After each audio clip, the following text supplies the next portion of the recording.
Halo semua, gimana kabarnya? Masih pada sehat? Atau masih ada yang ditikung? Masih ada yang sakit hati? Atau diselingkuhin sama pacarnya? Masih ada? Oke, kembali lagi di channelnya Pas Mopi yang akan membahas dan meringkas singkat alur cerita film yang kali ini gak terlalu bikin si Joni kalian tegang sih. Nah, kali ini Pas Mopi akan membahas alur cerita film yang sedikit bikin sakit hati karena ditinggal ngecrot pas lagi sayang-sayangnya. Parah bener sih. Pengen tahu film apa? Oke, tanpa berlama-lama, mari kita masuk ke intronya dulu, Mamang. Tapi sebelum mulai ke intronya, buat kalian yang belum subscribe, hayu atau subscribe dulu dan nyalakan lonceng notifikasinya. Dan jangan lupa juga buat di like, comment, and share. Oke, baik, hayu kita ke intronya. Susu murni nasional.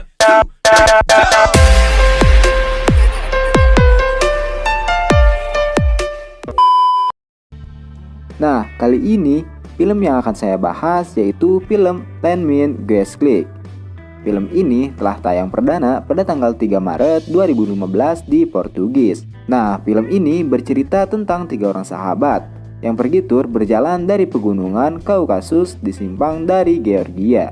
Nah, di sini salah satu temannya tak sengaja menginjak ranjau darat, yang dimana jika ia bergerak, ranjau tersebut akan meledak. Dan disitu juga terlibat sebuah perselingkuhan dan pengkhianatan perkara pengecoran terhadap sahabatnya sendiri. Dan film ini berujung sangat tragis sekali. Penasaran? Nah, kalau gitu mari cari posisi yang enak, siapkan tisu, entah buat yang atas atau yang bawah.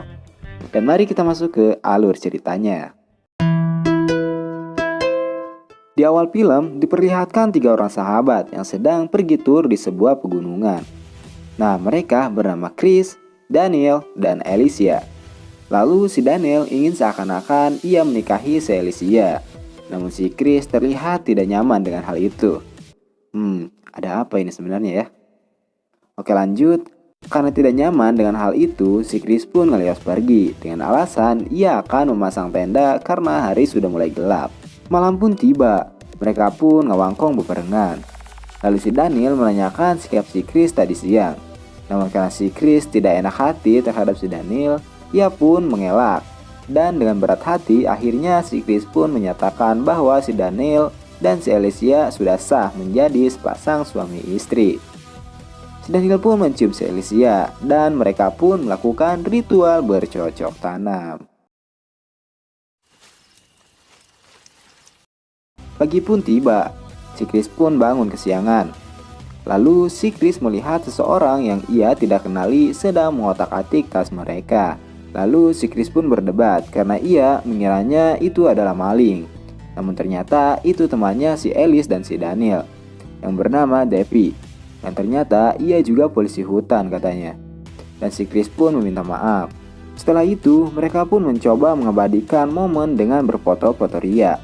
Namun pas mereka bergeser ke sebelah kenca sedikit, ternyata si Chris telah menginjak ranjau darat yang dimana jika ia bergerak, ranjau tersebut akan meledak. Mereka pun terlihat panik dan riweuh, namun si Devi menenangkan mereka dan ia bilang bahwa ia akan mencari sebuah bantuan. Si Devi pun pergi untuk mencari sebuah bantuan. Di sisi lain, si Daniel pun menyuruh si Alicia untuk tetap berada jauh di balik batu sana untuk berjaga-jaga supaya tidak terjadi apa-apa terhadapnya. Dan si Alicia pun pergi ke balik batu tersebut dan disusul oleh si Daniel. Tak lama telepon si Daniel pun berbunyi. Nah, karena di situ tidak ada sinyal sama sekali, ketika mendengar HP berbunyi, si Alicia pun senang mendengarnya. Lalu mereka pun pergi ke tempat yang lebih tinggi untuk mendapatkan sinyal yang lebih bagus. Dan si Daniel pun menelpon sebuah bantuan. Si Daniel pun seolah-olah menelpon bantuan tersebut. Namun setelah selesai menelpon, si Daniel pun malah ngomong mereka tidak akan datang dan tidak akan menyelamatkan seorang pelacur katanya. Lalu si Daniel pun ngalios pergi nyamperkan lagi si Chris. Dan si Alicia pun terlihat kebingungan. Si Alicia pun mengejarnya dan terus memohon untuk menelpon lagi bantuan tersebut. Namun ternyata sebenarnya dari tadi tidak ada sinyal sama sekali. Dan si Daniel tidak sedang menelpon bantuan. Dan dering HP yang berbunyi tadi ternyata itu hanya akal-akalan si Daniel saja. Nah, di sini ketahuan ternyata si Chris dan si Alicia telah mengkhianati si Daniel dengan melakukan bercocok tanam di belakang si Daniel. Anjim, ditinggal ngecrot pas lagi sayang-sayangnya, weh. Ada yang pernah? Ada yang kayak gitu? Coba komen di bawah ya, oke? Oke, lanjut. Nah, ternyata ini semua termasuk ranjau darat tersebut sudah direncanakan si Daniel dan si Devi, si polisi hutan itu. Karena ternyata sebelumnya si Daniel pun sudah mengetahui kelakuan si Chris dan si Alicia yang telah mengkhianatinya. Lalu si Daniel pun mencabut pin atau rantai tersebut yang ternyata bom itu dari tadi belum aktif juga dan akan aktif setelah pinnya dicabut. Si Daniel pun membuang rantai atau pin tersebut. Lalu si Daniel pun pergi meninggalkan mereka berdua. Si Alicia pun menangis dan kebingungan. Sampai akhirnya ia melakukan cara dengan mencari rantai tersebut untuk menonaktifkan lagi ranjau tersebut. Namun setelah menemukannya dan memasangkan kembali pin atau rantai tersebut, ia malah tidak yakin bahwa bom itu sudah tidak aktif. Sampai akhirnya ia memutuskan untuk menggali lubang saja untuk si Chris lompat ke dalamnya. Hari pun semakin sore dan datanglah seorang bapak-bapak si pemburu. Ia bernama Hilya. Ia menyangka mereka sedang menggali lubang untuk mengubur mayat.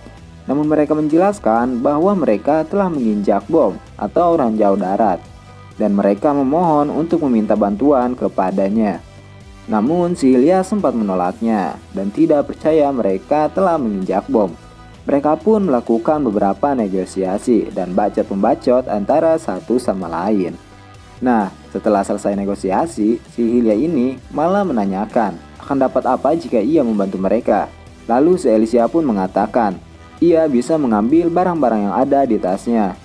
Lalu Hilya pun mengambil barang-barang yang ada di dalam tas mereka dan menemukan sebuah segitiga hijau milik si Alicia. Bukannya langsung membantu setelah dapat imbalan, si Hilya pun malah menginginkan celana dalam yang sedang dipakai si Alicia. Tapi karena si Chris tidak ikhlas dan tidak ridho lillahi ta'ala, celana si Alicia dibuka. Si Chris pun melakukan negosiasi dengan memberikan uang dan kartu ATM-nya. Tapi karena si Hilya bapak laknat ini kekeh ingin celana dalam si Alicia pun terpaksa membukanya supaya dapat bantuan darinya. Si Alicia pun bergegas pergi ke tenda untuk membukanya. Namun kata si Hilya bahwa bapak gak ada akhlak itu, ia malah meminta untuk membukanya di depan mereka. Wah, mantap pak. Tahu aja nih si bapak yang segar-segar ya. Oke. Akhirnya si Alicia pun membukanya di depan si Hilya dan si Chris. Lalu memberikannya kepada si Hilya. Si Hilya pun mulai membantu mereka dengan menggali tanah tersebut. Tak lama terdengar suara radio milik si Hilya. Si Alice pun senang dan meminta untuk menghubungi bantuan darurat. Namun si Hilya, bapak kampret ini, malah meminta si Alice untuk mengambil celana dalamnya dengan berperilaku seperti anjing. Baru ia akan meminjamkannya katanya. Setelah itu, ia pun meminjamkan radio tersebut. Namun karena si Alice tidak bisa berbahasa Georgia, si Alice pun meminta bantuan lagi untuk menerjemahkannya.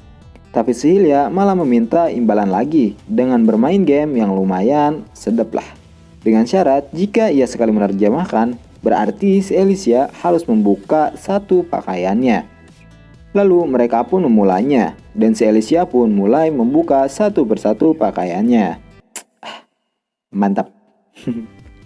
Namun pas penerjemahan terakhir, ia harus membuka bra atau celananya yang sudah tidak memakai celana dalam. Dan ya, bisa kalian bayangkan ya, jika ia membuka celana dalamnya, mantap anjing.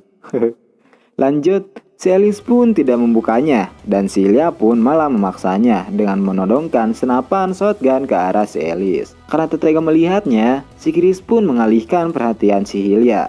Setelah si Hilya lengah, si Alice pun bergegas lari dan si Hilya pun mengejarnya dengan meninggalkan senapannya di situ.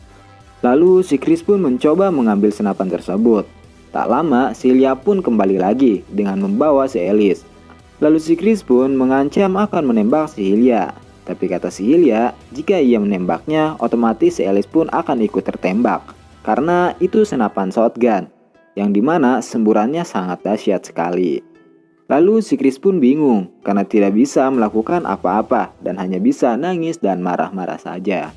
Si Hilya pun membawa si Alice ke semak-semak, untuk mencangkulnya.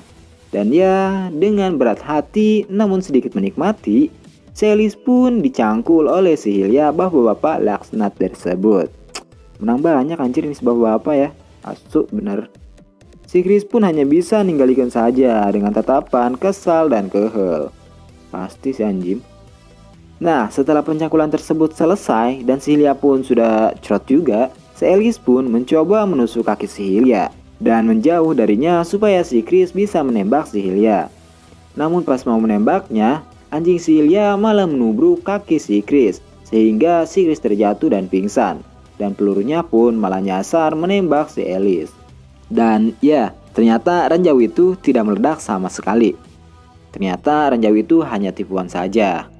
Setelah si Chris terbangun dari pingsannya, ia melihat si Alicia yang tergeletak lemas di sampingnya. Yang ternyata si Alicia sudah tilar dunia atau meninggal atau qaid atau inna lillahi wa inna ilaihi rajiun.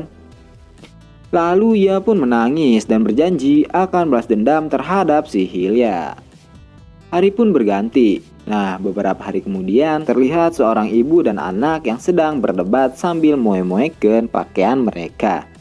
Dan mereka bernama Tanya dan Lika. Tak lama seorang lelaki pun datang. Dan ya, itu si Chris. Ia meminta bantuan untuk meminta peta karena ia tersasar di situ. Lalu mereka pun menyuruhnya untuk masuk ke dalam rumahnya karena mereka tidak mempunyai peta dan mereka harus mencetak peta terlebih dahulu. Setelah selesai mencetaknya dan memberikannya ke si Chris, bukannya pergi, si Chris malah meminta makan terlebih dahulu. Ya, karena dia lapar katanya. Dan mereka pun mengajaknya untuk makan bersama di situ.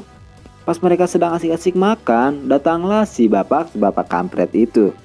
Ya, itu adalah si Hilya dan ternyata itu rumahnya si Hilya.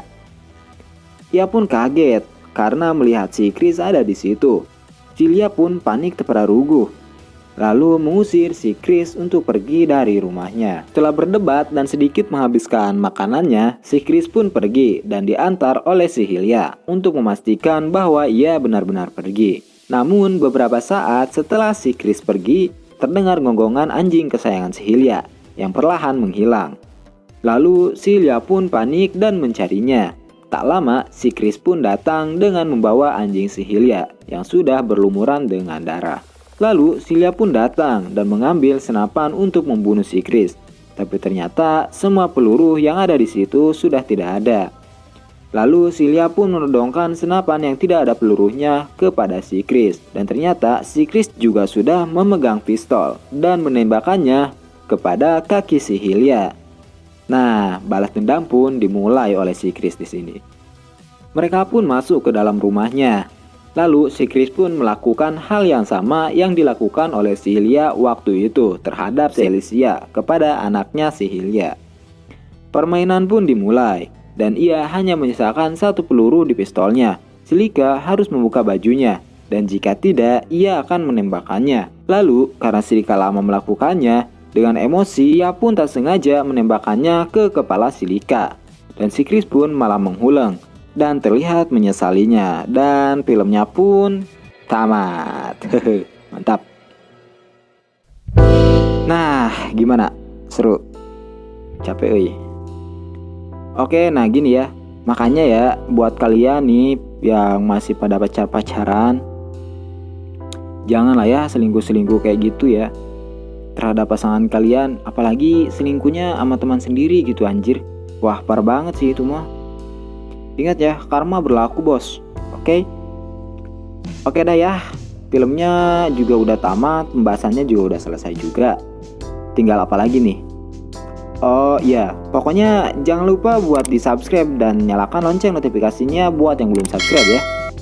Dan jangan lupa juga di like, comment, and share ke siapa aja boleh. Oke, pokoknya hampuratusnya yang hatur thank you buat kalian yang sudah ribuh-ribuh mampir ke channel saya dan sudah menonton juga. Terima kasih juga buat yang udah subscribe. Terima kasih juga yang udah like, udah share. Pokoknya terima kasih, hatur thank you. Oke, sampai jumpa di video berikutnya and love you guys. Dadah. Yuk, mari.